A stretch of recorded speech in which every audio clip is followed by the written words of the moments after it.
Hello, I'm Harry Knox and I'm a long-standing member of Toastmasters International here and a member of District 71, which is Ireland and Scotland and the middle of the UK.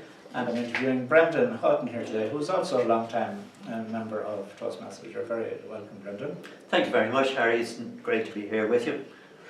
I hear you've just completed a public relations exercise where you organised a visit by Teresa Dukes, who is an international director of Toastmasters International, and she's done a national visit. What was involved in making her visit such a success, and what was your role? Well, my role was to do the PR both ahead of her and during and after her visit, so that Toastmasters effectively could get the best possible publicity from having an international director here and from her trip around the country. And what did you have to do as a preparation, we'll say, for that?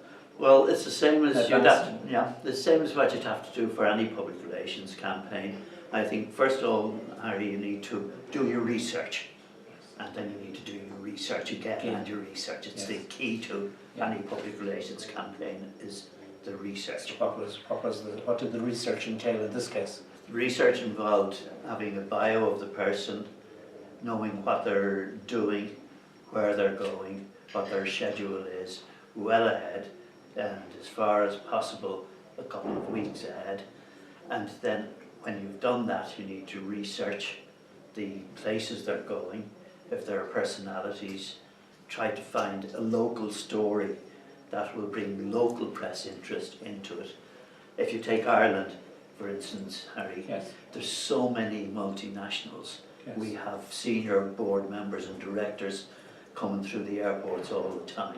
You have to make something special of the person to get the publicity. And what you discover interesting and local about Teresa to make her attractive to and receptive audiences? Well, apart from the fact that she's into multiple shoes, we had some nice photographs of her. Right. We knew of her activities as an international director.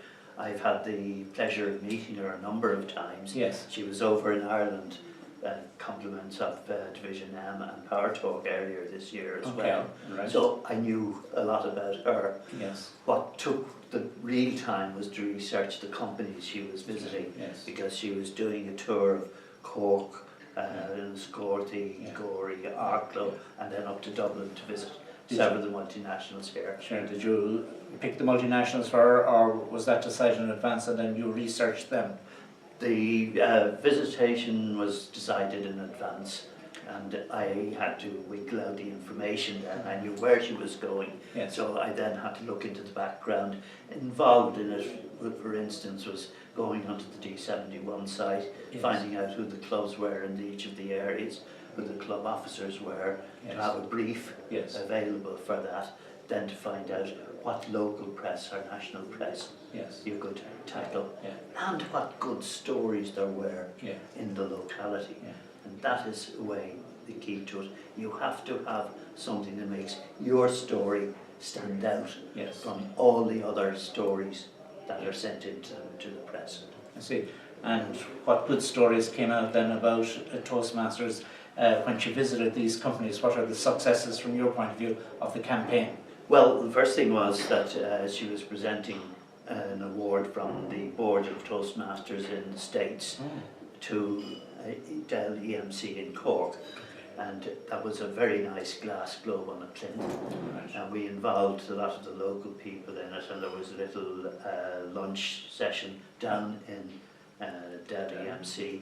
There, one point of caution: it's very important if you're going to issue a news release about a company or involving a company, that you tell them in advance, get their permission to use the company name, and be careful, because for instance in Dell's case it needed very tight scrutiny because they're in the middle of a merger. So we had to investigate that and make sure that we took that into account. So part of your brief then was to draw up the press releases, several of them for the different companies she was visiting, so that was another part of your work. Yes, I was drafting the news releases for them and Yeah. trying to draft them ahead Yeah. and then sending out the results of them Yes.